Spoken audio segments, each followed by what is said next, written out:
Desse aqui. Acho que é assim, Eu não né? sei quem foi que deu Romanos.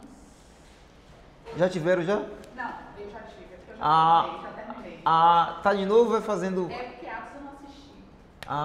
Entendi. De cabeça para baixo. Para poder A tinta. descer, né? Eu não lembro quem foi, mas eu vou te falar uma Tá vendo aula de como você também... Aqui a gente ensina de tudo, viu, pessoal que tá em casa? Deixa aqui enquanto ele desce, né? Eu espero eu ter colocado certo. Para eu inaugurar meu piloto. Deixa aqui, ó. Piloto da unção. Temos surpresa hoje, gente. A surpresa é essa coisa linda aqui que eu trouxe para vocês. É equipe, gente. Em equipe. uma prova em equipe. Gente, rapaz, aluno se reinventa. Nunca... Uma prova em equipe. Vamos ver o que o Espírito que vai soprar nessa noite. Vamos orar, gente?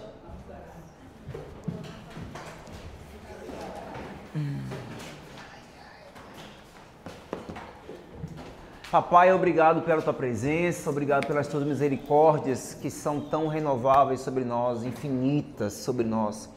Nós te louvamos, Senhor, por mais uma semana, por mais uma aula, que o Senhor continue nos abençoando, nos fortalecendo. Espírito Santo, eu oro por aqueles que estão nesse dia cansados, sobrecarregados ou angustiados, entristecidos, ansiosos, Senhor, sentindo fracos. Nós oramos, Senhor, para que o Teu Espírito possa revitalizar, possa encher com o Teu Espírito, com alegria, com força, com ânimo vindo do céu, com coragem, Senhor.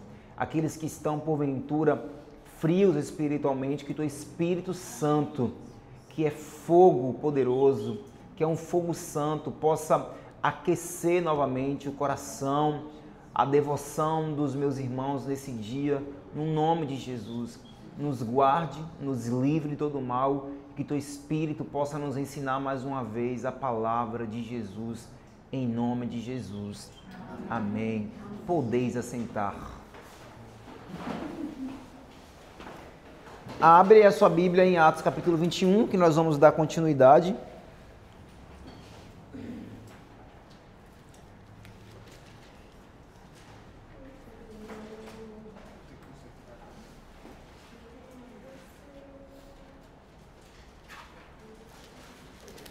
E a gente vai ver que Paulo, depois de estar em Éfeso, ele volta para Jerusalém.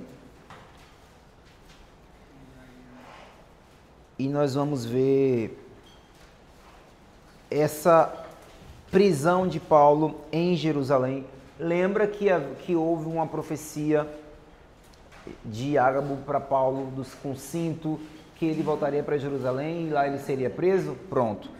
Nós vamos ver esse cumprimento nesse capítulo 21, e nós vamos ler a partir do versículo 17.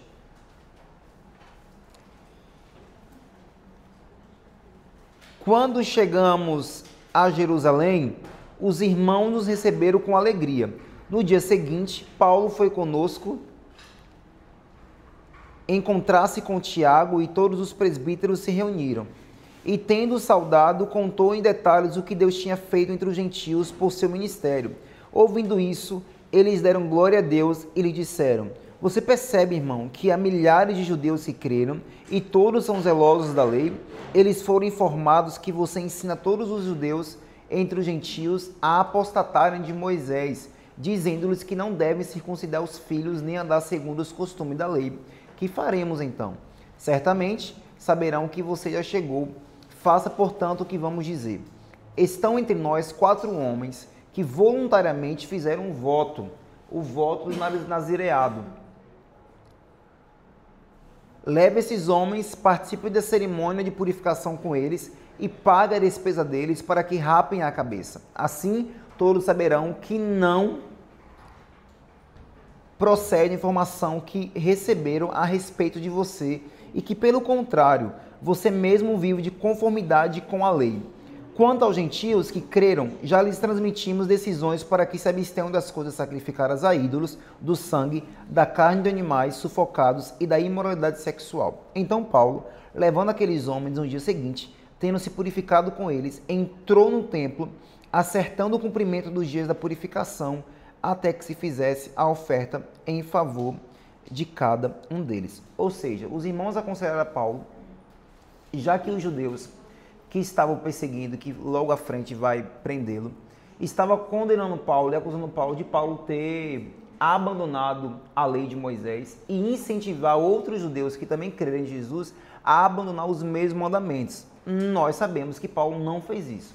Então, os irmãos com sabedoria instruíram Paulo. Paulo, então, faça esse voto. Leve esses homens que fizeram o voto voluntariamente do nazireado, faz junto com ele, que dessa maneira os judeus vão perceber que publicamente realmente você ainda segue os mandamentos da lei de Moisés e logo eles não vão ter do que acusar você. Então Paulo segue esse conselho. Agora versículo 27. E aí ele vai ser preso.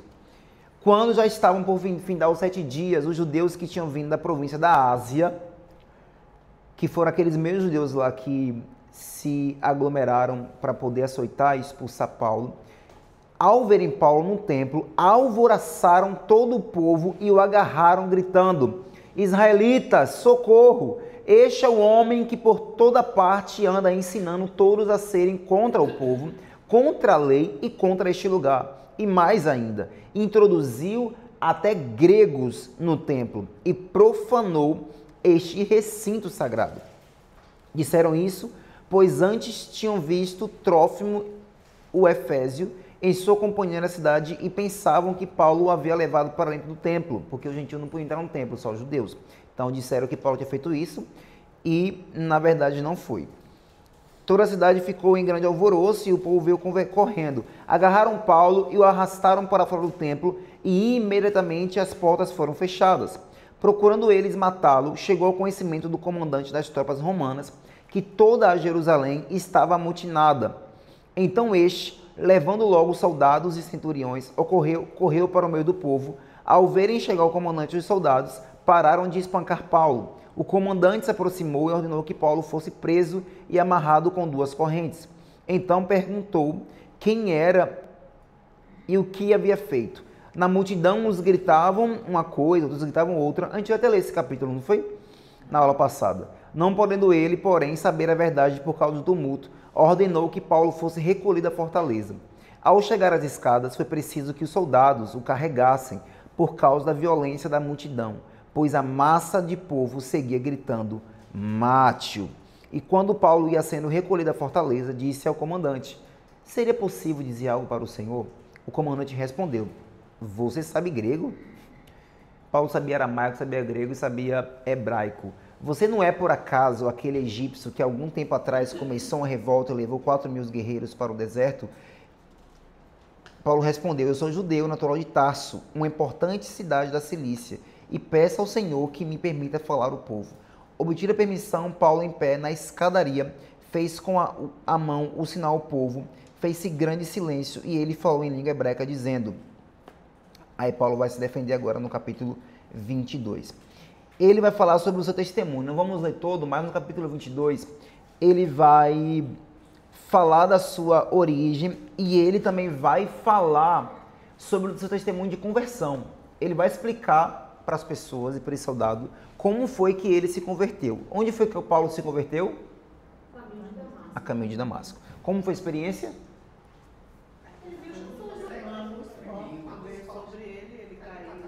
Muito bem. A gente não sabe se ele estava a cavalo ou se ele estava a pé, tá? Sabe? Não se tem essa afirmação.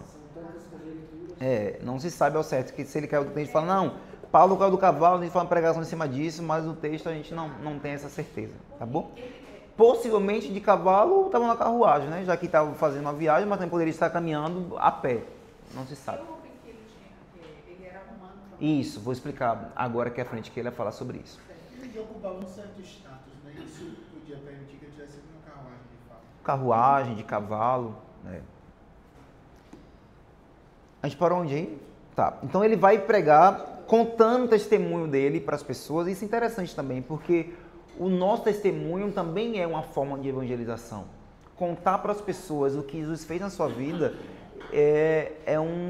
uma poderosa pregação, certo? Então fale para as pessoas o que Jesus mudou na sua vida.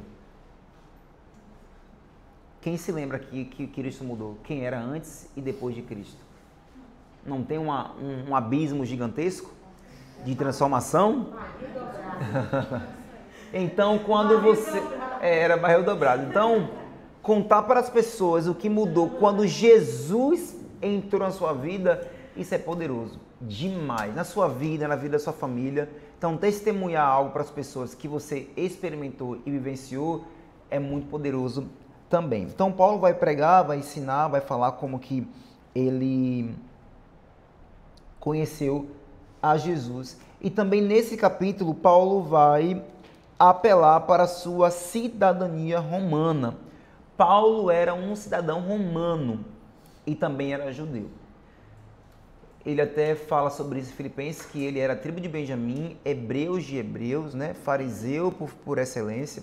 E Paulo era cidadão romano, ele nasceu na cidade de Tarso, na região da Cilícia. E como que Paulo é cidadão romano? Por quê? A cidadania romana poderia acontecer de 3 maneiras. Um indivíduo poderia obter o título de cidadão romano. Primeiro, de nascença, que é o que ele vai afirmar mais à frente. Então, ele nasceu de um pai, historicamente, de um pai, é o que a história vai dizer, de um pai romano, e possivelmente o pai de Paulo conseguiu esse título de cidadão romano através da segunda forma que poderia ter o título de cidadão romano, que é quando algum escravo era libertado.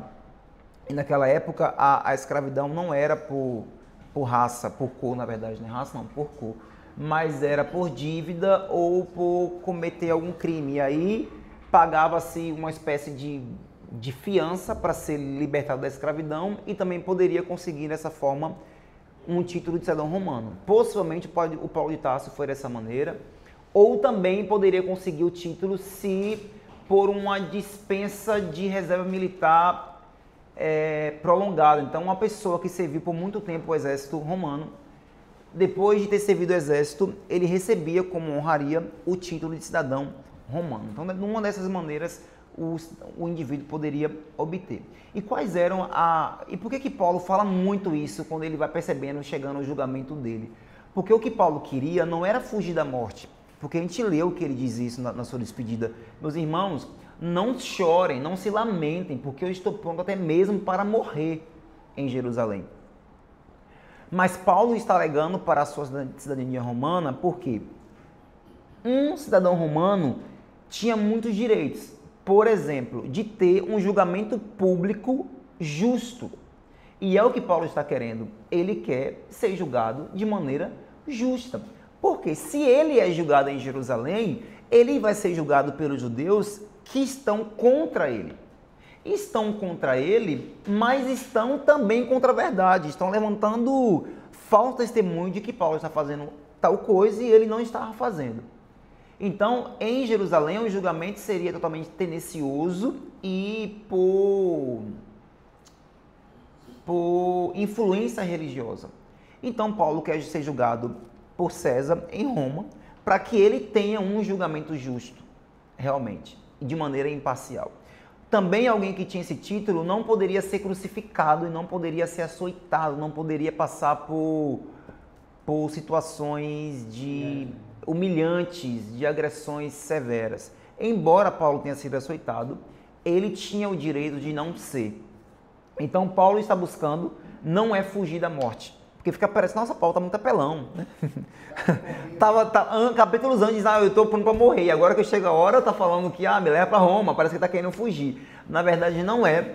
É um cidadão, é um ser humano que sabe dos seus direitos e fala, não, já que querem me condenar, que me condene pelo menos da maneira justa. Então, Paulo vai ser julgado dessa maneira. E até serviria de incentivo para os demais que não vissem ele ser sacrificado, humilhado, para não até tentar fugir desse tipo de situação e negar a Cristo, né? Porque eu, como seguidor de Paulo, estou indo ali com ele em viagem, vou ver ele ser humilhado, massacrado, dessa forma. Se eu ver isso na rua, ele sendo julgado dessa forma, pode ser que isso me influencie a desistir de... Que é um ponto daquela tese de João Marcos, né? Se alguém quiser escrever um artigo, por que João Marcos retornou? Pode ser um caminho da tese. Diante dos sofrimentos do seu líder, do seu... recuou, talvez, né? E aí nós vamos agora para o capítulo 23. Paulo vai estar diante do Sinédrio. Quem lembra o que é Sinédrio? Eu ensinei isso nessa turma. O que é o Sinédrio? Seria o STF, né? Isso, seria, uma assembleia com 71 membros judeus, da religião judaica, sumos sacerdotes, temos também alguns chefes de famílias, nós temos também fariseus. Então é o grupo que vai decidir legalmente, religiosamente, crimes, questões que envolvem a religião judaica. E Paulo vai estar sendo levado para o Sinédrio. E é interessante nesse capítulo 23, o que Paulo... só para vocês verem aí na Bíblia, tem Paulo livra-se de ser açoitado, no capítulo 22, no versículo 25. Quando estavam amarrando com correias, Paulo perguntou ao centurião que ali estava: será que vocês têm o direito de assaltar um cidadão romano sem que ele tenha sido condenado? Ouvindo isto, o centurião procurou o comandante e lhe disse: que é isso que o senhor está prestes a fazer? Saiba que aquele homem é cidadão romano. Então o comandante veio e perguntou a Paulo: diga-me uma coisa, você é romano? Paulo disse: sou. E o comandante disse: eu tive de gastar muito dinheiro para conseguir essa cidadania. Ele comprou. E Paulo diz: eu tenho de nascença. Paulo tira logo onda, né? Amarrado, tira logo onda. Eu sou romano de nascença, rapaz. Dá licença e respeita meus direitos.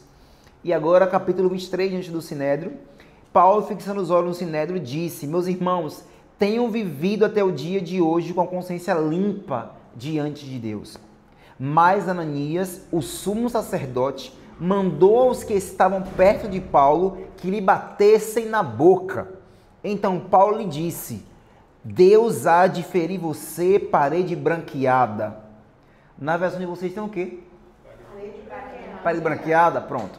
Essa expressão é uma expressão que reforça a hipocrisia do sumo sacerdote, que tem o mesmo paralelo, o mesmo significado de quando Jesus fala sobre a liderança judaica, os fariseus, que eles pareciam mais um túmulo caiado, que por fora tem beleza, mas por dentro carrega podridão. Então, diante da liderança, você falar isso, você parece mais uma parede branqueada, significa dizer que são líderes que ensinam uma coisa e na prática vivem outra. Então Paulo está dizendo: olha, você é hipócrita e Deus vai ferir você. Corajoso, né? Na cara do sumo sacerdote, meu irmão. Tá falando com o presidente do sumo, ou do Sinédrio. Não é qualquer pessoa que Paulo está falando isso, não. E aí,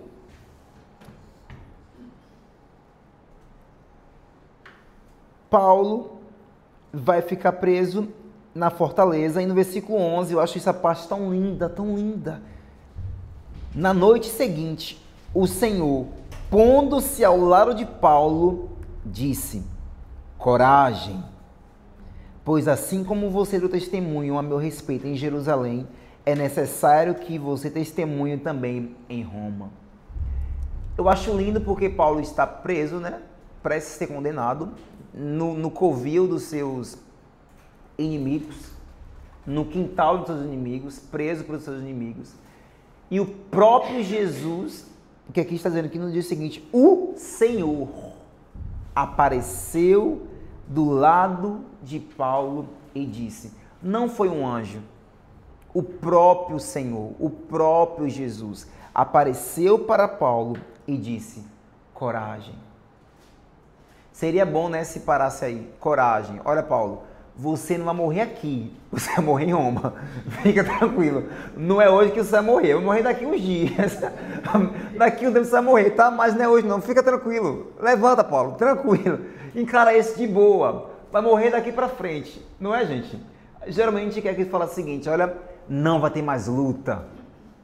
Fique em paz. Não. Cristo vem, reanime e diz, o pior ainda está por vir.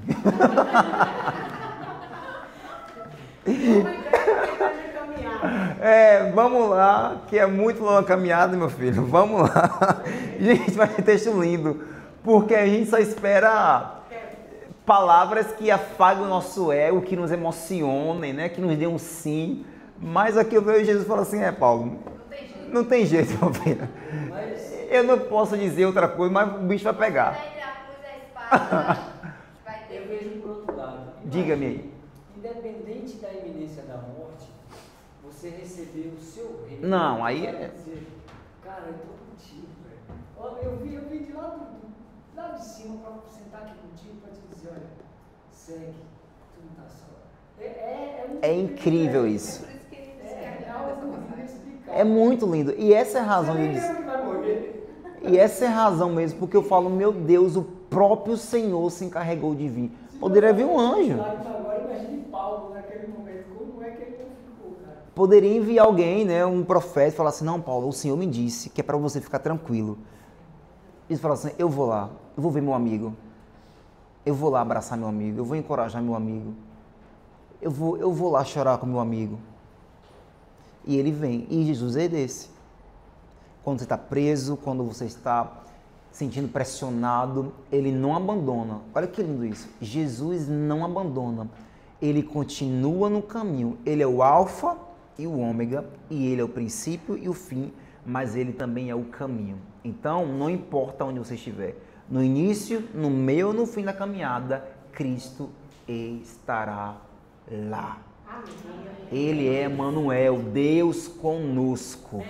Isso é lindo no caráter de Deus. Alguém ergueu a mão? Tem uma das cartas onde Paulo fala, no meu julgamento ninguém apareceu, mas o Senhor apareceu. Em uma das cartas ele cita isso. Muito bem lembrado. Não me recordava disso. Das cartas ele cita. Isso é lindo. Glória a Deus. Então, para você que está aí com as suas algemas, coragem. Amém? Tenha coragem. E também Paulo, na conversão dele, como o Senhor disse, daqui por diante te mostrarei o quanto deve padecer pelo meu nome.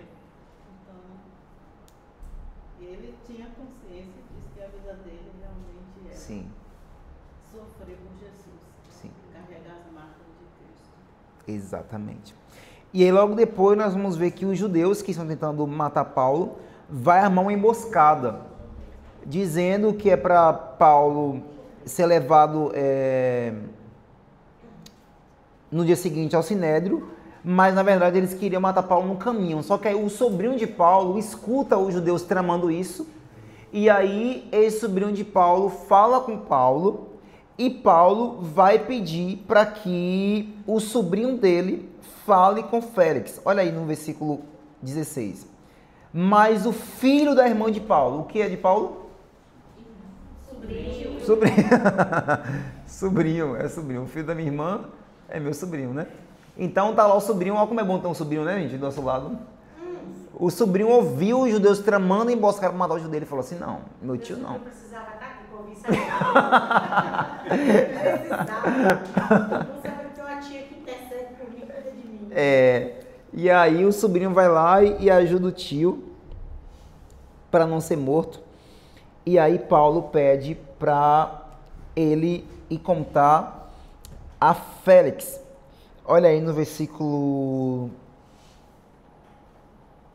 Na verdade ele fala para o comandante fala para Félix. No versículo, então, 22. Então o comandante despediu o rapaz, recomendando-lhe que não dissesse a ninguém ter lhe trazido essas informações. Chamando 2 centuriões, ordenou, tenham de prontidão 200 soldados. Olha quantos soldados teve que colocar. 200 soldados. Ou seja, 2 centuriões, porque cada centurião era responsável por 100 soldados romanos. Então, centurião, um homem responsável por 100 soldados. Ele colocou 200, Por isso que ele chama 2 centuriões. Certo? 70 soldados, não é? 70? 70 soldados, 200 lanceiros e 70 de cavalaria. Ah, o restante do 470 comboio, é. Imagina o nível de periculosidade desse apóstolo Paulo. Né? Parece que tá transferindo... como é o nome daquele cara lá do Rio de Janeiro que é perigoso? Né? Mas aqui é um homem perigosíssimo contra o inferno. Um homem que abalou o mundo. E continua abalando, né, gente? Inclusive aqui até agora abalando nossas vidas também. Você lembra aí que eu estou trazendo esse pau de hoje, a gente vê que no meio, né, da polícia tem essa situação no caminho, marcar um caminho, né? E precisa fazer todo esse aparato de segurança para não matar. Eu vou colocar aqui, gente, algumas informações acerca de alguns personagens que aparecem aí, só para vocês terem informações quando vocês forem ler um texto e vocês saberem, poxa, quem é? Porque às vezes tem uns personagens que aparecem e falam assim, rapaz, é o que é isso aqui que apareceu do nada? Qual que é a importância disso, tá?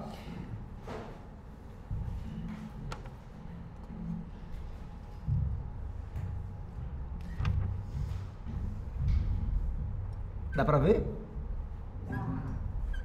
Agradeço a irmãzinha ali, viu, gente?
Próxima terça-feira tem outra surpresa. Vai ser bem legal. Vai ter um Enem da Bíblia. Eu vou dar essa ideia pra Tami, fazer um Enem para o IBGE seria legal. Né? Também acho. Na semana anterior da formatura poderia ter, né? Um Enem. Também acho. Com todos os assuntos, capítulos, livros da Bíblia, assim. Gente, mas isso é muito bom. Mas aí não ia dar pra gente ir, não. Porque o Enem agora é em 3 semanas. Dá pra fazer isso aí. Não, sim, tudo objetivo, tudo objetivo.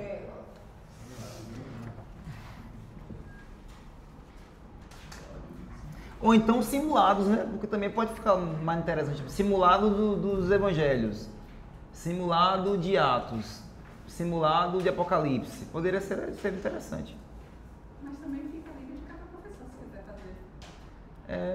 Mas eu pensei em fazer coletivo assim, antes de formar todo mundo legal. Você tá querendo inovar demais. Será que veio do Espírito Santo essa ideia, gente? O que vocês acham, igreja? Acha que não, né? Eu falei, acho bom.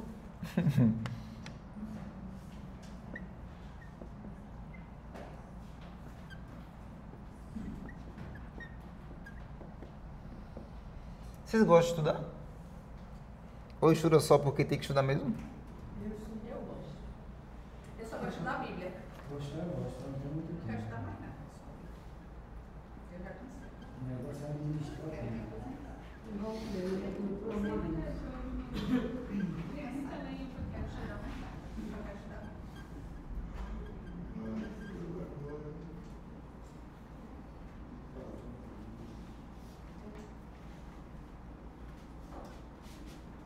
Pensei que o Daniel estava fazendo a poesia já. Não é assim que funciona. Não é não, Daniel? Como é? Tem que ter inspiração, né? Você Sabe que... sabe aquela coisa quando tá acontece na administração e alguém fala assim, o senhor está me incomodando para falar isso, sabe? É mais ou menos assim. Agora eu estou te incomodando para tu falar isso. Diga aí, Daniel, eu sou servo do Senhor e dos meus irmãos. Ó, a sua namorada? A sua namorada tá te dando a sabedoria. Ouve a sabedoria, Daniel. Ligadíssima. Eu ouvi uma entrevista de Djavan. Perguntaram a ele qual era do nada Djavan na aula. Não sei se você já ouviu o Djavan, mas... Confessa, gente. Ele perguntou se já ouviu, não se está ouvindo. Né, irmão? Vai quem... Não, é sério. Ele disse que não tinha uma fonte de inspiração. Ele simplesmente escrevia e tocava. Esse cara não tinha inspiração nenhuma. Pretório. Pretório. Isso. Pensei que era petróleo. Até eu queria.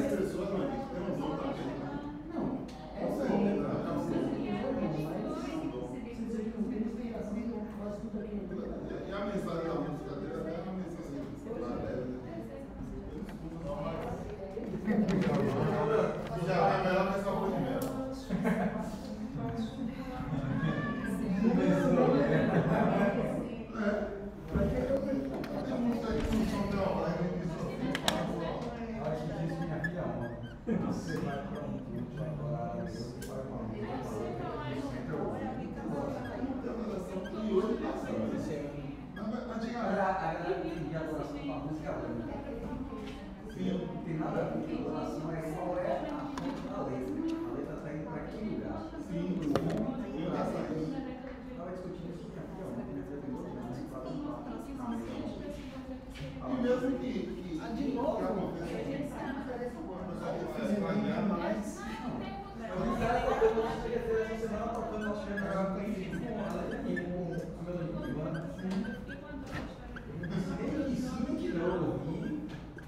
examinar e tudo é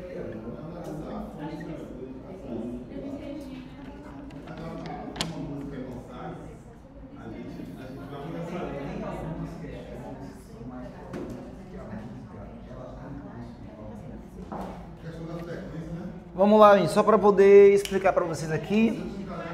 Vai aparecer um Cláudio Lísias quando a gente começa a ler os capítulos. E ele é um oficial romano, um comandante da corte romana em Jerusalém. Félix e Festo, ambos são governadores da região da Judéia. Porém, Festo vai substituir Félix, tá certo? Por isso tem aqui governador e governador. Pretório de Herodes, aparece isso no texto, e Pretório de Herodes eram residências construídas por Herodes, que era o lugar onde o governador morava. Então era o palácio do governador. E Agripa aparece aí. Nós temos dois reis Agripa em Atos. Agripa I e Agripa II. Agripa I é o pai, Agripa II é o filho. O Agripa I foi responsável pela morte de Tiago, a espada, e pela prisão de Pedro. E agora nós vamos ver aí que esse Agripa é o segundo, aqui agora que a gente fala em Atos, que inclusive quase se converteu com a pregação de Paulinho. E César é o imperador, que é a maior autoridade do Império Romano. O nome daqui é Rei Herodes Agripa I, Rei Herodes Agripa II. Viu? A gente parou em qual capítulo, turma? 23. Para o 23, tá.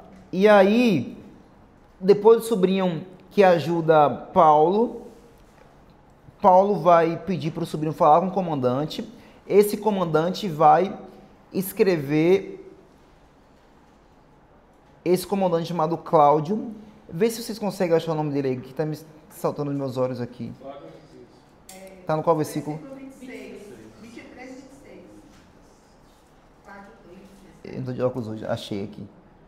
Achei não. 23. Isso. Isso.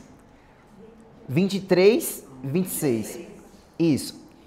Mas eu quero ler que tem um texto antes aqui. Rei da região. Pronto. Então Paulo aí vai ser levado de Jerusalém para o governador Félix. E aí nós vamos ver o versículo 25. O comandante escreveu uma carta nesses termos. Cláudio Lisas, que é o comandante da corte romana em Jerusalém, escrevendo ao excelentíssimo governador Félix, saudações. Este homem foi preso pelos judeus e está prestes a ser morto por eles. Quando eu, sobrevindo com a guarda, o livrei por saber que ele era romano. Querendo certificar-me do motivo por que o acusavam, levei-o ao sinédrio deles. Descobri que ele era acusado de coisas referentes à lei que os rege, mas nada que justifique morte ou mesmo prisão. Sendo eu informado de que ia haver uma emboscada contra o homem, tratei de enviá-lo imediatamente ao Senhor, intimando também os acusadores a irem dizer na sua presença o que eles têm contra ele. Passe bem. Paulo vai chegar agora no pretório de Herodes, que era a residência do governador, que vai se encontrar agora com Félix. Agora capítulo 24.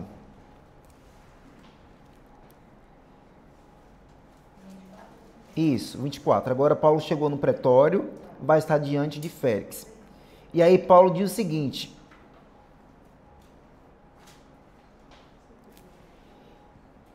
versículo 10. Quando o governador fez sinal para que Paulo falasse, ele disse: sabendo que há muitos anos o Senhor é juiz dessa nação, sinto minha vontade para me defender. O Senhor mesmo pode verificar que não se passaram mais de 12 dias desde que fui a Jerusalém para adorar a Deus, e que não me acharam no templo discutindo com ninguém, nem agitando o povo, fosse nas sinagogas ou na cidade. Nem podem provar diante do Senhor as acusações que agora fazem contra mim.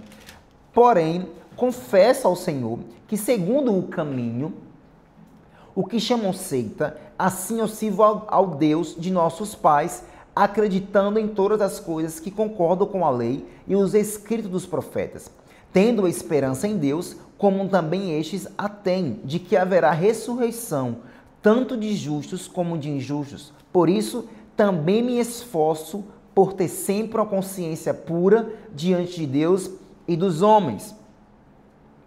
Depois de anos eu vim trazer donativos para meu povo e também fazer oferendas. E foi nessa prática que alguns judeus da província da Ásia me encontraram já purificado no templo, sem ajuntamento de povo e sem tumulto, os quais deviam comparecer diante do Senhor e fazer as acusações se tivesse alguma coisa contra mim. Ou então que estes homens que estão aqui digam que crime acharam em mim por ocasião do meu comparecimento diante do sinédrio, salvo essas palavras que clamei, estando entre eles. Hoje estou sendo julgado por vocês por causa da ressurreição dos mortos. Então Félix, o governador, conhecendo mais acuradamente as coisas relacionadas com o caminho, adiou a causa, dizendo: quando chegar o comandante Cláudio Lísias, tomarei uma decisão a respeito do caso de vocês. E ordenou ao centurião que conservasse Paulo na prisão, tratando com tolerância e não impedindo que os seus próprios o servissem. Paulo diante de Félix e da sua esposa Drúzila, nome lindo, gente. Passado alguns dias, Félix veio com Drúzila, sua mulher, que era judia. Mandou chamar Paulo e passou a ouvi-lo a respeito da fé em Cristo Jesus. Quando Paulo começou a falar sobre a justiça, olha o que Paulo falou para o governador. Falou sobre a justiça, o domínio próprio e o juízo vindouro. Félix ficou amedrontado e disse: por agora você pode retirar-se, e quando eu tiver oportunidade, eu mandarei chamá-lo. Imagina, né? A pregação de Paulo para esse governador, que ele pediu para Paulo parar, que ficou tão amedrontado. Imagina só. 26. Ao mesmo tempo, esperava que Paulo lhe desse dinheiro. Olha aí. Queria suborno de Paulo. Por isso, chamando mais frequentemente, conversava com ele. Então, vez ou outra, estava lá chamando Paulo, conversando, para ver se Paulo dava um dinheirinho para ele. Paulo não soltou nada. Versículo 27. 2 anos mais tarde, Félix teve por sucessor Pórcio Festo, o novo governador, e como Félix queria assegurar o apoio dos judeus, manteve Paulo encarcerado. Capítulo 25. 3 dias depois de ter assumido o governo da província, Festo saiu de Cesareia e foi para Jerusalém. E logo, os principais sacerdotes e as maioria dos judeus lhe apresentaram queixa a respeito de Paulo. Contra ele, pediram a Festo o favor de mandar que ele fosse... Miserável, gente. Pediu o favor que mandassem Paulo de volta a Jerusalém. Eles queriam mesmo matar Paulo. É que eles tinham armado uma emboscada para matar Paulo no caminho. Festo, porém, respondeu que Paulo continuaria preso em Cesareia e que ele mesmo, muito em breve, partiria para lá, e concluiu: aquele de vocês que estiverem habilitados me acompanhem, e havendo contra este homem qualquer crime, acusem-no. E não se demorando entre eles mais de 8 ou 10 dias, foi para Cesareia. No dia seguinte, assentando-se no tribunal, ordenou que Paulo fosse trazido. Quando Paulo chegou, os judeus que tinham vindo de Jerusalém ficaram em volta dele. Gente, eu quero que vocês imaginem a cena. Imagina um ser humano, e aí tentando perceber os sentimentos do apóstolo Paulo. Porque quando a gente lê tudo corrido, já com o fim da história, mas cada instante para um homem que está sendo acusado injustamente diante das pessoas que querem o seu sangue, é tranquilo? Você consegue perceber que nessa situação é uma situação extremamente política? Sim, Você sim. consegue perceber que se a gente trouxesse isso para os dias de hoje... Atual demais. Começasse a falar, por exemplo, mal da Igreja Católica, nas suas contradições, nas suas regras, e aí a Igreja usasse o poder político dela para tentar prender e matar ele, e aí o poder político local diria assim: não, peraí, vamos olhar, porque vamos ver se esse cara realmente está errado. E ele começa a dar um testemunho real de quem é Cristo, contrariando a doutrina da toda poderosa da Igreja Católica, e a galera querendo matar. Você consegue perceber isso trazendo para a seria basicamente isso? Parece Martinho Lutero, né? Tipo Lutero, tipo Lutero, porque começou a ser perseguido. Sim. Então, gente, é uma situação de muita tensão. É uma situação que pode desencadear ansiedade, que pode desencadear medo, insegurança. Então, Paulo tem uma palavra lá atrás, o próprio Senhor aparece: coragem, Paulo, coragem, coragem, coragem. E a gente não fala coragem para alguém que não tem medo, né? Na Bíblia, geralmente, as palavras de coragem, de força, é para quem está com medo e quem está com as suas forças esgotadas. Então, o Senhor reanimou Paulo. Eu acho interessante porque a gente tem uma mania de olhar para os heróis da fé na perspectiva de sobre-homens, né? Mas são seres humanos, passíveis das mesmas reações, dos mesmos sentimentos que a gente. Então, por mais que Paulo seja um homem convicto, né, e muito assim obstinado para a sua missão, eu não tenho dúvidas de que ele passou por esse momento. Imagina só, você está lá no centro, está lá no julgamento. Primeiro que está você lá sem nenhum advogado, está todo mundo contra você. E ele mesmo vai fazer suas defesas. Acho bem interessante isso. E o que mantém Paulo corajoso é somente a presença do Espírito Santo. Porque se esse homem não tivesse esse enchimento do Espírito Santo, ele poderia ter desistido. Então, o que nos mantém corajoso diante das adversidades da vida e firmes é justamente a convicção naquele que nos chamou e essa comunhão contínua e profunda com o Espírito Santo. Só vem daí. Não é pela força do nosso braço, é pelo poder do Espírito.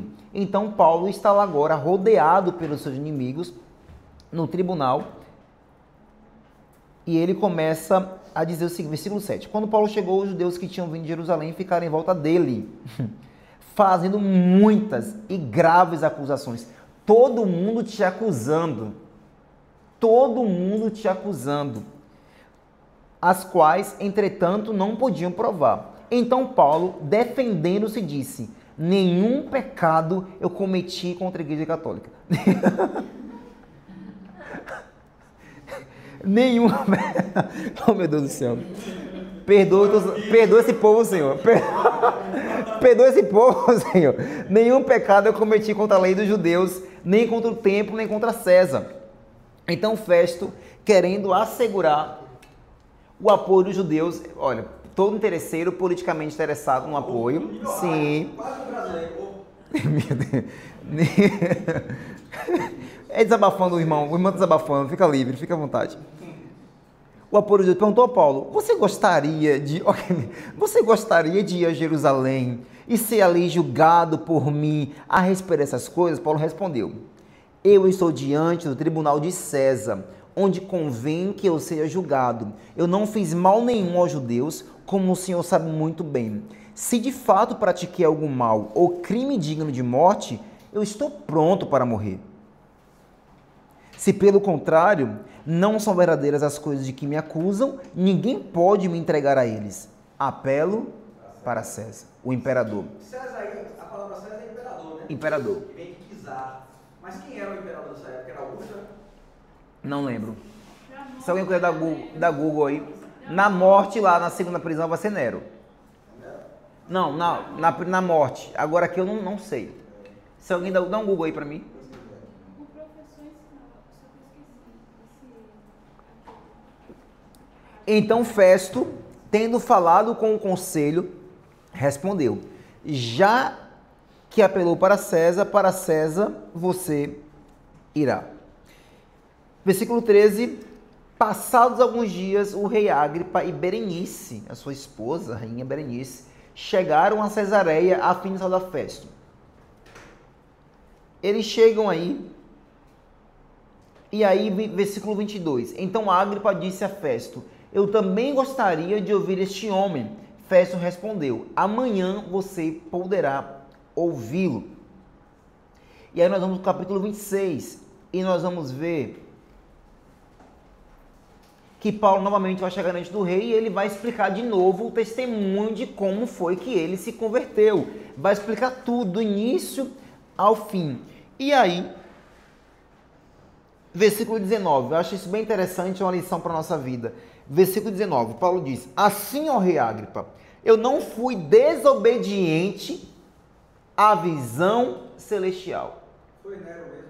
Nero? Já era Nero aí? 54 a 68 depois de Cristo.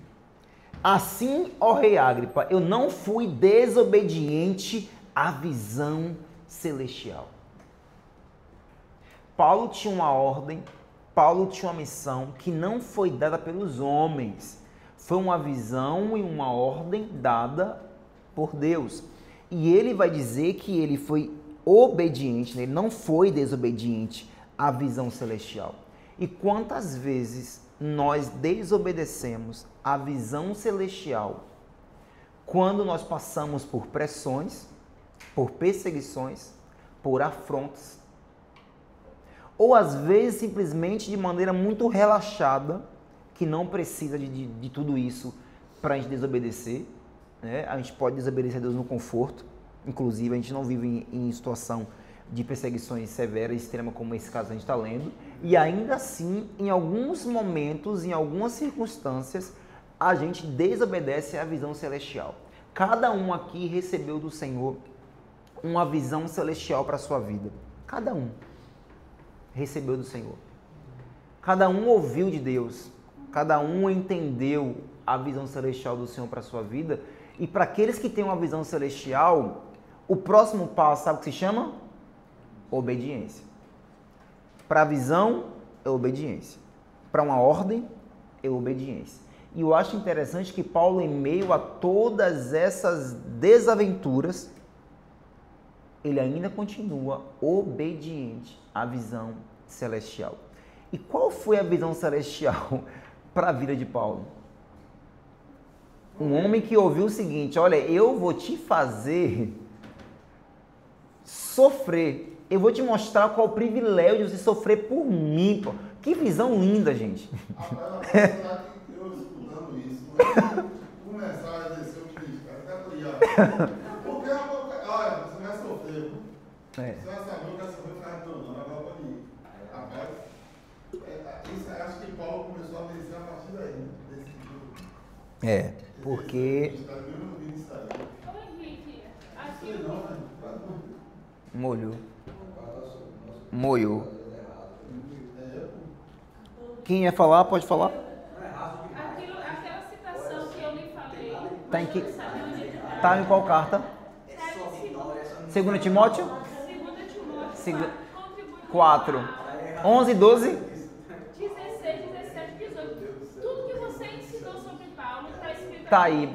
Porque essa é a última carta que ele escreve antes da sua morte. Aí tem escrito assim, ó. 2 Timóteo 4. 2 Timóteo.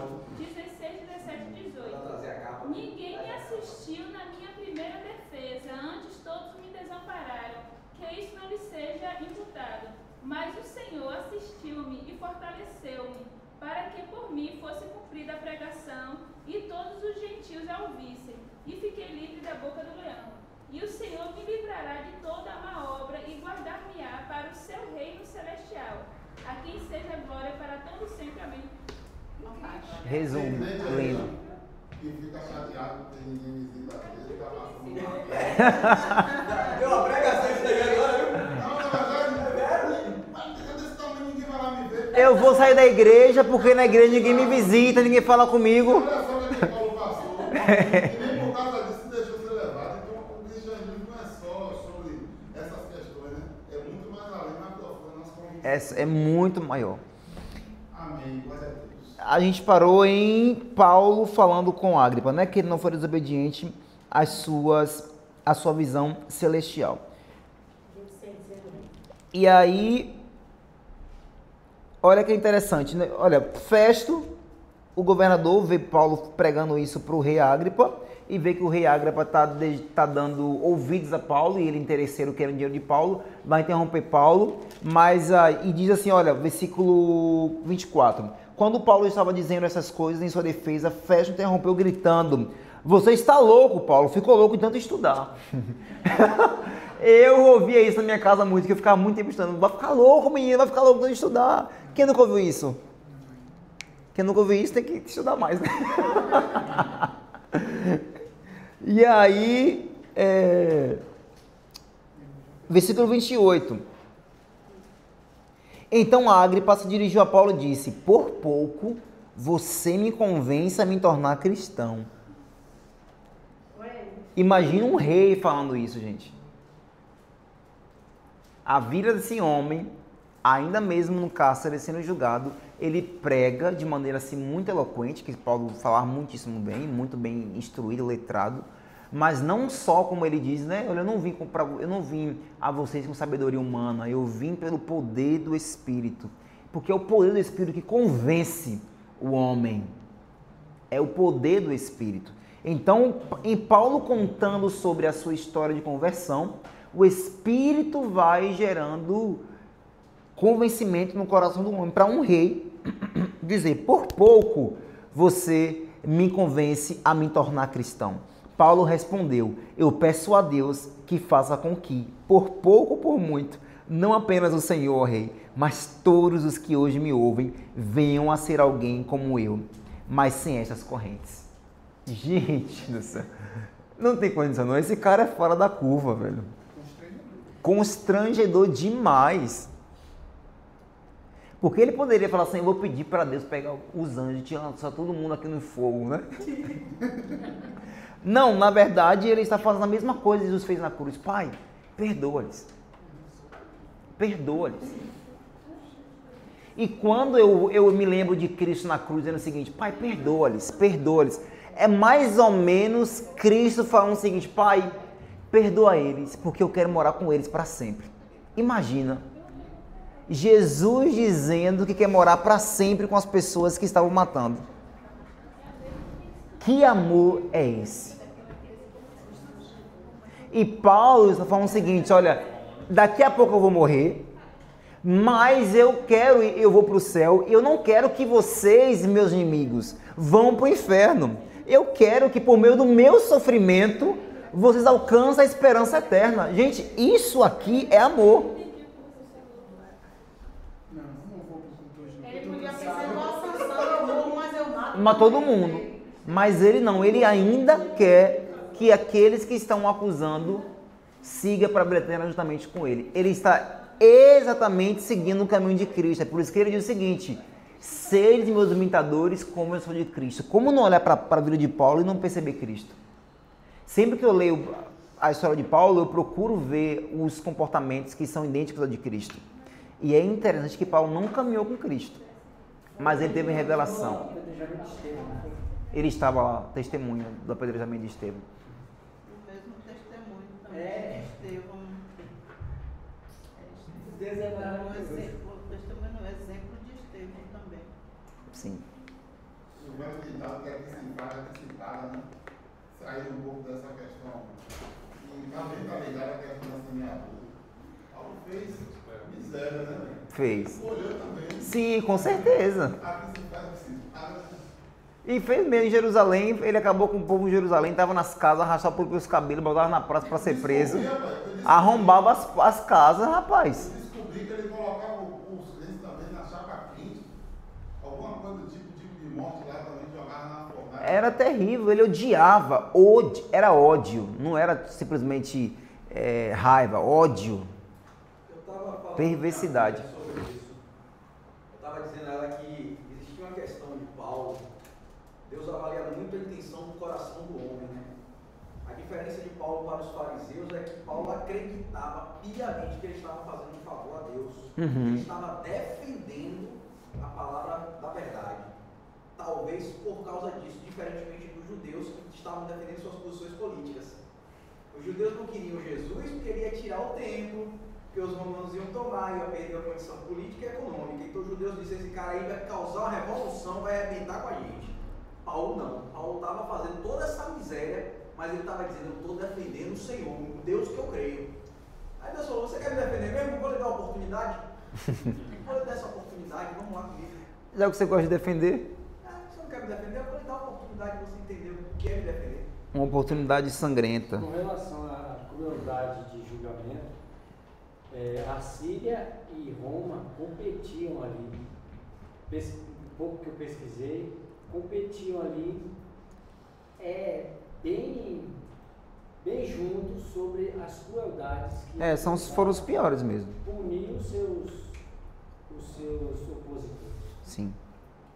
E aí, gente, depois dessa conversa, a gente parou no versículo 28. Não foi por pouco, e Paulo ora, diz que peça a Deus que façam que por pouco ou por muito, não apenas o Senhor, ó Rei, mas todos os que hoje me ouvem venham a ser alguém como eu, mas sem essas correntes.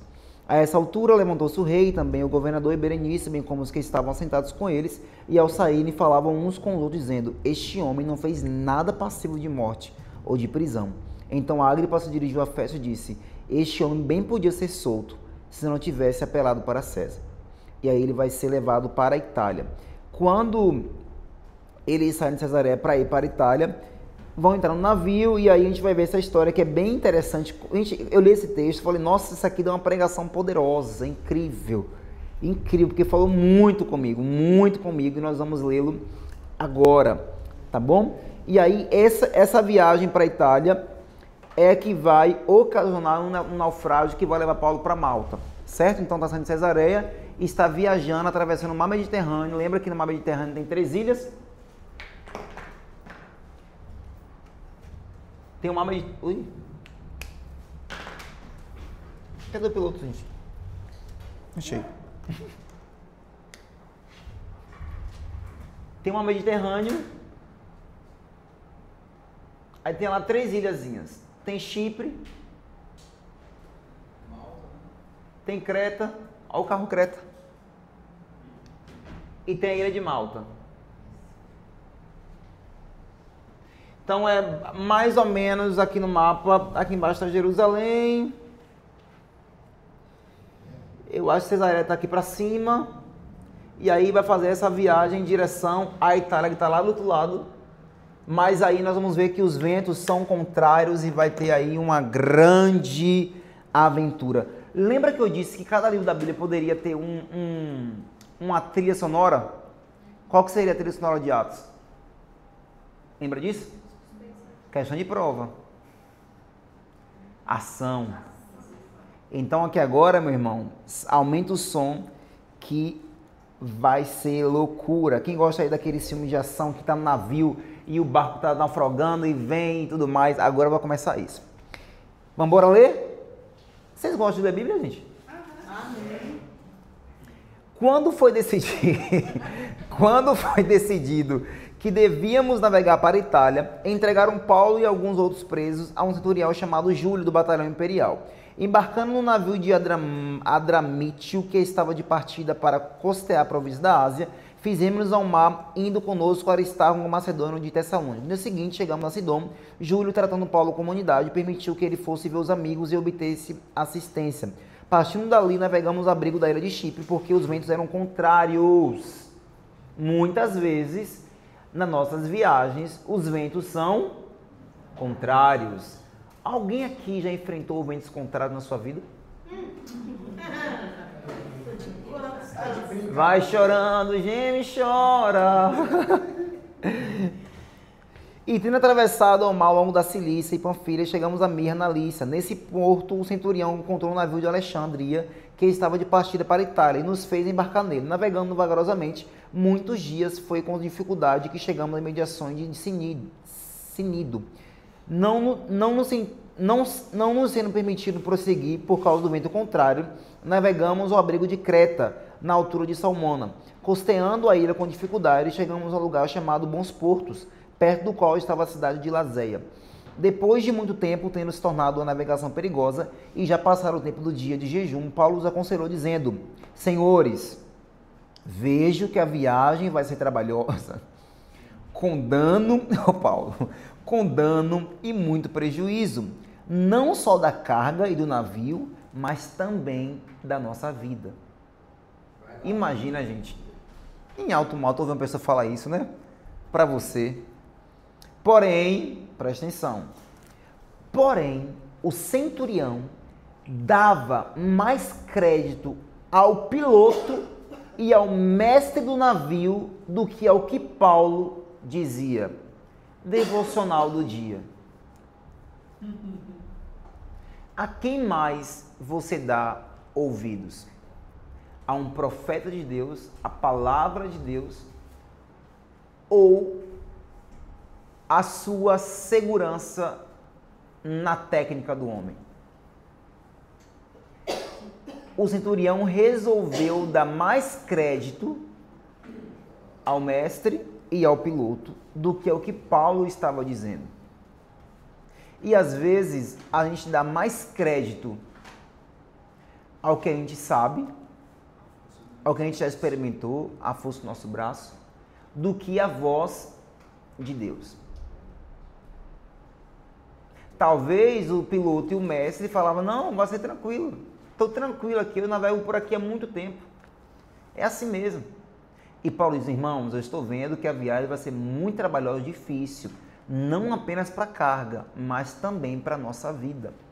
E às vezes a gente prefere dar atenção e ouvidos para uma palavra que é mais entusiasta do que uma palavra que é de perigo. Mas também Deus põe uma das palavras que nos traz uma eminência de perigo. E aí, a quem mais dá ouvido? Chega aqui, né? Vamos dar exemplo, 2 profetas. Profeta X e profeta Y. O X diz: irmão, eu estou vendo que por onde você está caminhando, você vai morrer, vai se espatifar todo. O Y fala: não, irmão, eu vejo vitória. Eu vejo prosperidade. Deus vai te levar para lugares altos, irmãos. A quem você daria ouvido? Quem você acharia, não, de Deus é esse daqui? Quem?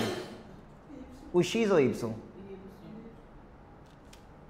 Porque a gente sempre associa uma palavra profética que vai nos transmitir vitória, porque o ser humano não quer sofrer no final das contas. Tudo que o ser humano faz é para evitar o sofrimento. Então, a gente acha que Deus é um Deus que não leva o seu povo ao gemido. Mas, biblicamente falando, eu vejo um Deus que leva o seu povo para o deserto. Vejo um Deus que leva o seu servo para uma navegação, uma viagem muitíssimo perigosa. Até porque ele também levou seu filho ao madeiro. Amém, irmãos? Então a pergunta que fica é: a quem mais você está dando ouvidos? Para qual direção? A quem você dá mais crédito? Aos profetas do Pix?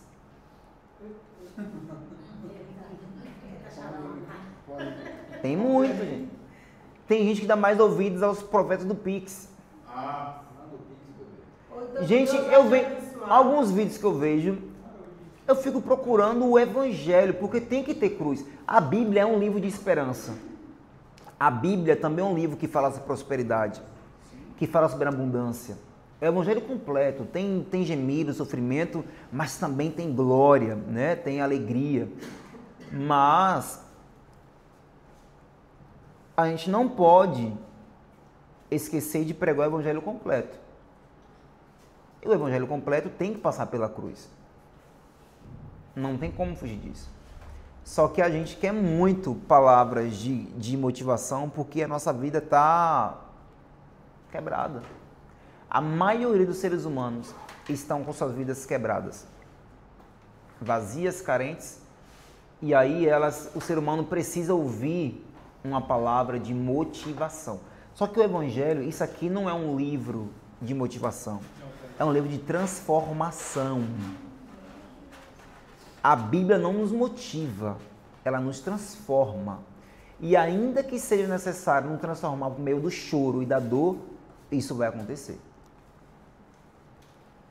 Só que, infelizmente, a nossa alma carente de Deus começa a buscar subterfúgios, né? Falsos apoios e falsos cristos. E aí tem esse Cristo da prosperidade, esse Cristo da vitória isolada do sofrimento, que não é o Cristo que a gente lê na Bíblia, não é o Cristo de Paulo. Tá bom, gente? Encerrando essa pregação, não vou fazer apelo para ninguém. Se quiser vir aqui na frente, pode vir. Vai que, né, Dan? É, vai que. Ai, meu Deus do céu. Mas aqui teve. Linda se converteu aqui. Quem é Glinda? Linda. Glória a Deus, irmão. Fruto da palavra. Alguém quer se converter, gente? Em nome de Jesus. Eu também sou fruto do IBGA, na verdade. É, Daniel também. Não foi aqui, mas sou fruto do IBGA. Vamos ver 27, versículo 27 e 27. O naufrágio. Quando chegou a 14ª noite, sendo nós batidos de um lado para o outro no mar Adriático, por volta da meia-noite, os marinheiros pressentiram que se aproximavam de alguma terra.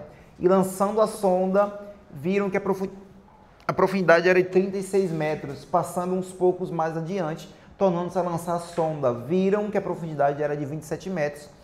E receosos de que fôssemos atirados contra lugares rochosos, lançaram da polpa 4 âncoras e oravam para que rompesse o dia. Nisto, os marinheiros tentaram escapar do navio. Arriaram o bote no mar, a pretexto de que iam largar âncoras da proa. Paulo disse ao centurião e aos soldados: se estes não permanecerem a bordo, vocês não poderão se salvar. Paulo perceba que os homens sem direção do Espírito estão tentando buscar e gerar a sua própria salvação. E Paulo está dizendo que a salvação depende do Senhor. Percebe isso? Só que a palavra de Paulo é tecnicamente contrário. É um pregador da palavra, é um apóstolo, um fariseu tentando ensinar a marinheiros a como navegar em alto mar. É isso que está acontecendo aqui. E Paulo está sempre trazendo uma palavra de Deus. O seguinte, por quê? Nenhum desses aqui vai morrer. É garantia de Deus, tá? Então, os soldados cortaram os cabos. Não corta não para tu ver. Então, os soldados cortaram os cabos do bote e deixaram afastar-se. Enquanto amanhecia, Paulo rogava a todos que se alimentassem, dizendo: hoje é o 14º dia em que, esperando, vocês estão sem comer, não tendo provado nada. Por isso eu peço que comam alguma coisa, pois disso depende a sobrevivência de vocês, porque nenhum de vocês perderá nem mesmo um fio de cabelo. Essa é a palavra de Deus. Se passar pelo fogo, não vai te queimar, Daniel. Se passar pelas muitas águas, meu amigo, elas não vão te submergir. Essa é a segurança de quem caminha com o Senhor. Porém, mesmo havendo livramento, tem que passar pelo fogo. Não é nunca passarás pelo fogo, é se passar, ou seja, pode acontecer. E se acontecer, eu vou estar lá com você. Vai ter livramento. Mas você pode passar, certo? Porque se você for lançado na fornalha, ele vai estar lá. Mas nós passamos por fornalhas. É ou não é? Porque o objetivo de Deus não é mudar as circunstâncias, mas é mudar o nosso interior. E às vezes as circunstâncias não são alteradas, mas você está sendo transformado. Então, glória a Deus. Ah, Senhor, parece que a circunstância não está mudando, nada parece mudar, não tem nenhuma resolução. Eu estou orando há anos e esse sobrinho não se converte. Nesse processo, alguma coisa em você foi mudada. A circunstância pode não ser mudada, mas seu caráter, a sua perseverança, a sua fé, a sua santidade foi mudado, foi acrescentado. Glória a Deus. Amém? Paramos aonde, amados? Tendo dito isto, pegando um pão, olha que lindo isso, eu acho isso lindo demais que Paulo vai fazer agora, me lembra muito de Jesus. Tendo dito isto, pegando um pão, deu graças a Deus na presença de todos e depois de partir, começou a comer. Gente, quem é que vai estar no meio do naufrágio, lembrando de agradecer a Deus? E não só isso, Indo para morrer, não, muito bem lembrado, a gente esqueceu disso, né? O cara está sendo levado. Esse pequeno detalhe. Esse detalhe que a gente esqueceu. Isso é verdade, mano. A gente tá aqui só nessa aventura de Paulo, mas realmente é uma viagem, não é para curtir na Itália, não. É para ser morto mesmo. E o cara ainda vai lembrar de alimentar o povo que está levando ele, porque tem vários presos também, né? Vários presos com ele no navio, não só ele, vários presos e centuriões. E vai lembrar de agradecer a Deus, meu Deus do céu. E de cuidar dos outros, ele está cuidando, a gente come. Vocês estão fracos, comam, meus irmãos. Comam. Isso é incrível, gente. Porque a gratidão não é apenas para os dias de bonança, de vitórias. A gratidão é um princípio, e o princípio é imutável. Não há nenhuma circunstância que nos diga não para a gratidão. A gratidão não é só quando você tem o seu carro novo. É quando você está caminhando a pé, pegando o Uber ou indo para o transbordo. Porque Ele é digno de louvor, honra e glória eternamente. Não há nenhuma circunstância, nenhuma estação, nenhum dia que Deus não seja digno de ser louvado. E Paulo está fazendo isso em um meio de naufrágio, indo para morrer. E ele estava grato. Obrigado, Deus. Não faz sentido ele agradecer, gente. A primeira reação do ser humano aqui é murmurar, é reclamar, é discutir, é querer se vingar. E Paulo não está fazendo nenhuma dessas coisas. Me parece muito que ele está sendo levado como ovelha muda ao matadouro. Por amor de ti, ó Deus, somos entregues à morte todos os dias, como ovelha muda que não abre a boca diante dos seus tosqueadores. Me lembra muito um homem que veio antes. Lembra, gente? Me parece muito. Que todas as vezes erguia ao céu e falava, graças eu te dou, Pai. Isso é lindo de ver. Por isso eu gosto de ler a Bíblia sempre procurando Cristo, porque é sobre ele isso aqui, não é? Não é sobre Paulo, é sobre Cristo em Paulo. Refeitos com a comida, aliviaram o navio jogando o trigo no mar, e quando amanheceu não reconheceram a terra, mas avistaram uma enseada onde havia uma praia. Então consultaram entre si e não se podiam encalhar ali o navio. Cortando os cabos das âncoras, deixaram que ficassem no mar. Soltaram também as amarras do leme e, alçando a vela da proa ao vento, dirigiram-se para a praia. Dando, porém, no lugar onde duas correntes se encontravam, encalharam ali o navio, a proa encravou-se e ficou imóvel.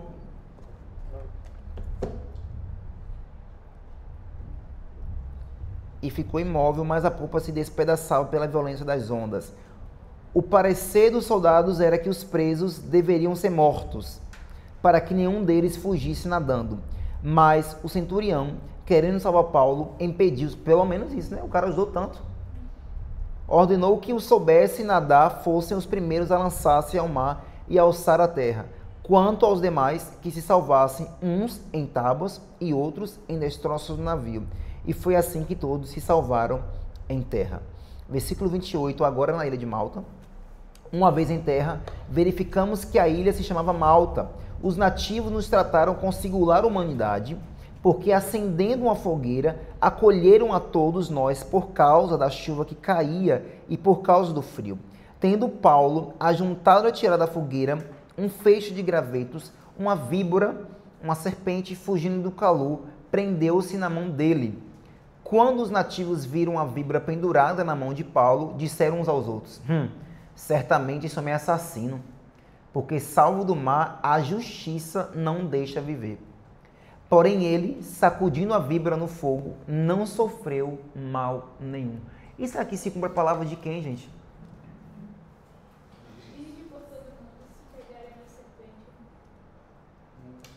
É a palavra se cumprindo. Os sinais realmente acompanham aqueles que creem. Se cumprindo aqui na vida de Paulo. Mas ele esperava que Paulo viesse a inchar ou a cair morto de repente. Depois de muito esperar, vendo que nada de anormal lhe acontecia, mudando de opinião. Ó, o povo miserável, né? Ó, antes era assassino, miserável, agora já é um Deus. Olha só como as pessoas são, né, gente? Diziam que ele era um Deus. A cobra picou Paulo, mas esqueceram que o fogo que Paulo tinha era maior do que o veneno da cobra, né? O poder que tem dentro de você é maior. É maior, gente, mas é maior e sobremodo que eu não consigo explicar. Mas o poder, a vida operante dentro de você é maior do que o que está no mundo.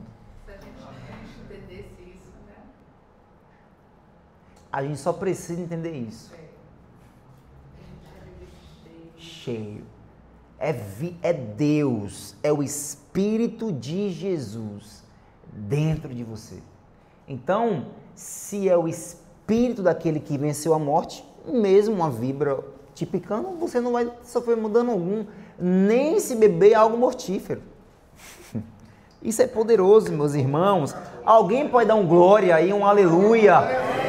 Eita, glorifique a palavra de Deus, isso aqui é poder de Deus. E aí vamos ver que Públio, um homem que morava nessa ilha, os recebeu e hospedou com muita bondade durante 3 dias. Aconteceu que o pai de Públio estava enfermo de disenteria. Aí, caganeira na Bíblia, ó. Caganeira, tá vendo, irmãos? Não é só você que tem, não. Até o pai de Públio teve caganeira, irmão. Baiana. Nova, Nabe. Essa aqui é a baiana, caganeira, meu irmão. Às vezes eu faço isso para eu não esquecer aquilo, sabia? Então o pai de Públio teve caganeira. Pronto, já sei. Você não quer esquecer. O pai de quem teve caganeira, gente? Públio. Isso. Onde que está a caganeira na Bíblia? Em Atos 28. Eu lembro que é assim. Atos 28:8. Aí, ó, pronto. Pode falar assim, gente, eu estou com Atos 28:8. Pronto. Já sabe.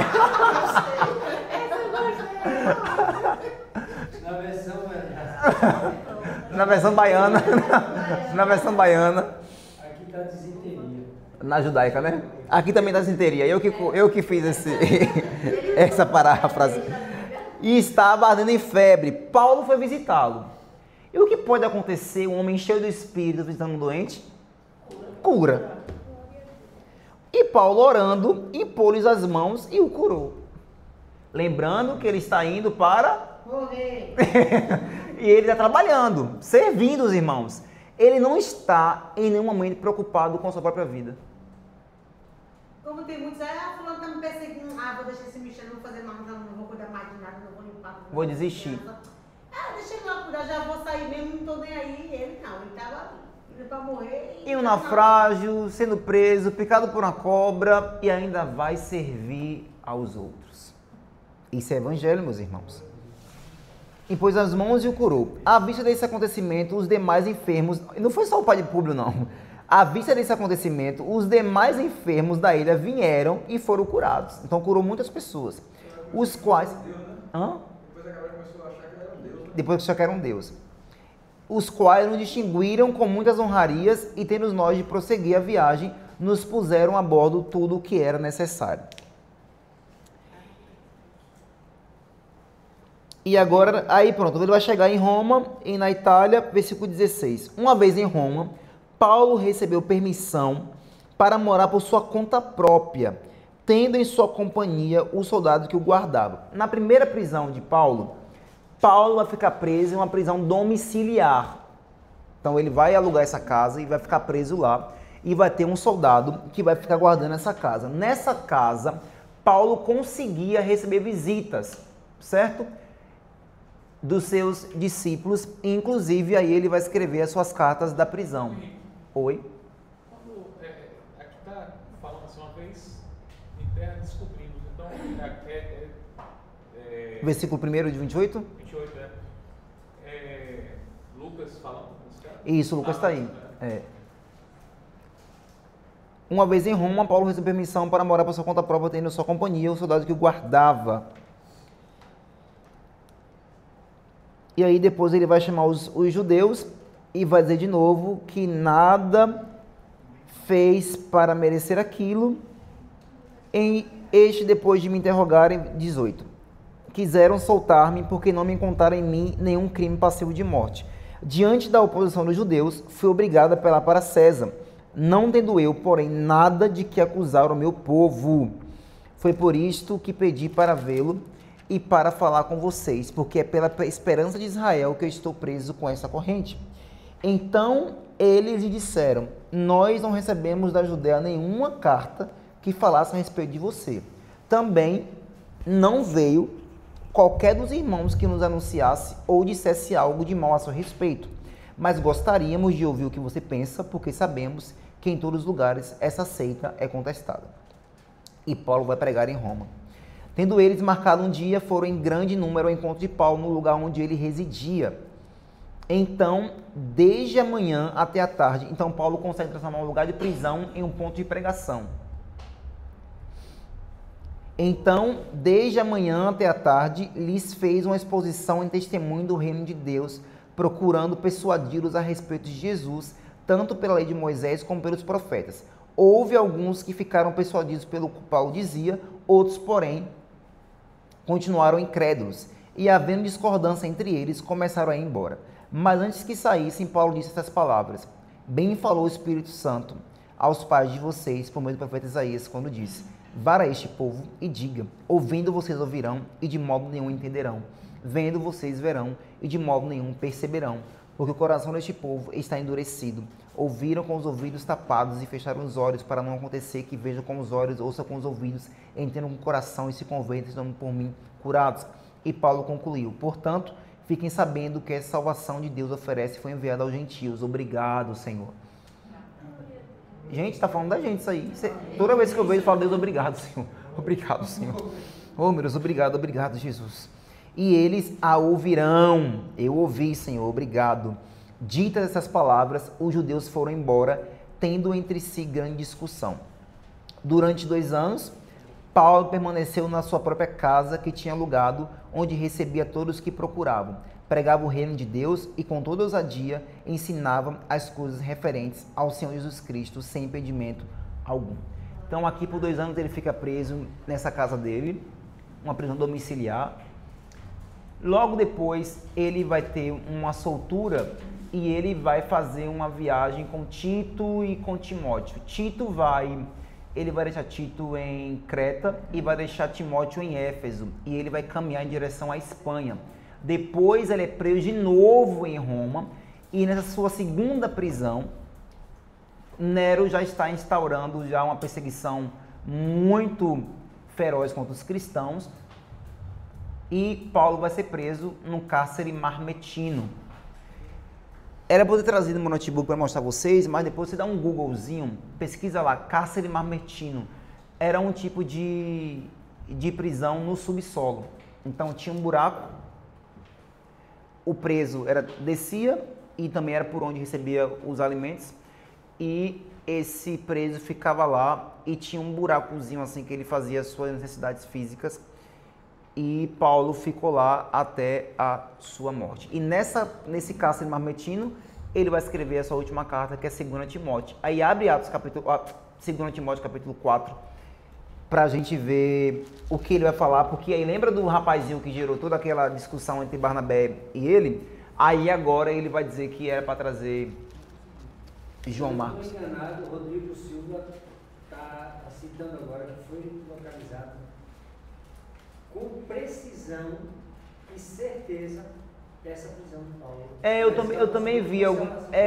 Tem mesmo uns vídeos na internet. Eu até vou trazer meu notebook, esqueci. Mas se tu lembrar, manda esse link de Rodrigo Silva, porque o Rodrigo Silva é um arqueólogo e dá muitos e muitos detalhes históricos que eu acho que é muito interessante de perceber. 2 Timóteo 4, quem abriu.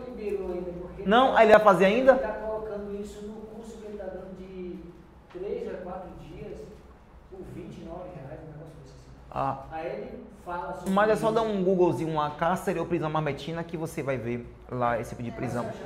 Achou, não foi? Pronto. Atos o quê? 2 Timóteo 4, vê se é o 11 ou 12 que fala de João Marcos. 11. Leia para mim, por favor. Só Lucas está comigo. Toma Marcos e traze-o contigo, porque me é muito útil para o ministério. Olha, né? Se arrependeu. Aí nesse texto também que ele fala, traga minhas capas e meus livros. É nesse capítulo? Chegando na sua morte, né, que vai ser martirizado em Roma. Quem assistiu o filme de Paulo? Não? Tem vários Paulos. Eu acho que é o último que lançou. Tem uma cena que é muito forte, que é o momento da morte dele. A Disney? Disney Plus? Não sei. Eu nem sei onde foi que eu assisti. Não sei se foi no cinema. É Netflix? E aqui, meus irmãos, a gente termina o livro de Atos. Dá direto, né? Ô professor, também tem um detalhe sobre a vida de Paulo que eu acho muito interessante, que eu escutei certa-feita. Que Paulo era um homem de posses e investiu tudo que ele tinha no evangelho, inclusive em escrever as cartas, que era muito caro. Ou seja, ele deu para o evangelho, ele não pediu dinheiro para as Não, pessoas. ele financiava. Vendia tendas também, armava tendas. Tanto é que ele agradece aos filipenses pelas ofertas que receberam. Ele morre em Roma. Mas no livro de Atos não tem o fim da morte dele, porque como eu falei, depois vai ser solto um tempinho, ele vai ainda fazer algumas poucas viagens, e aí retorna para Roma e vai ser morto aí no finalzinho de 2 Timóteo, cronologicamente. Mas aí vocês vão ver isso, porque vocês vão estudar as cartas de Paulo, vocês vão ver isso na sequência, viu? E agora, irmãos, eu trouxe uma surpresa para vocês. Eu amo, assim, demasiadamente cada um de vocês. A mesa tá aqui dentro já. Então eu fiquei pensando, meu Deus, como eu posso me despedir dessa turma que eu tanto amo, com saudações eternas e também com uma avaliação para a gente poder terminar esse ciclo com louvor, né? E a gente vai fazer essa prova aqui e vai corrigir aqui, tá bom? Eu vou ver, né, se vai ser aqui ou não. Vamos ver que o Espírito vai soprar. Vai soprar. Duplas. Duplas.